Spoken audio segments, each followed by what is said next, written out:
शशिवर्णं चतुर्भुजं प्रसन्नवदनं ध्यायेत् सर्वविघ्नोपशान्तये व्यासं वसिष्ठनप्तारं शक्तेः पौत्रमकल्मषम् पराशरात्मजं वन्दे शुकतातं तपोनिधिं व्यासाय विष्णुरूपाय व्यासरूपाय विष्णवे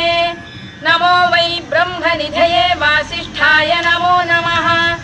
अविकाराय शुद्धाय नित्याय परमात्मने सदैकरूपरूपाय विष्णवे सर्वजिष्णवे यस्य स्मरणमात्रेण जन्म संसारबन्धनात् विमुच्यते नमस्तस्मै विष्णवे प्रभविष्णवे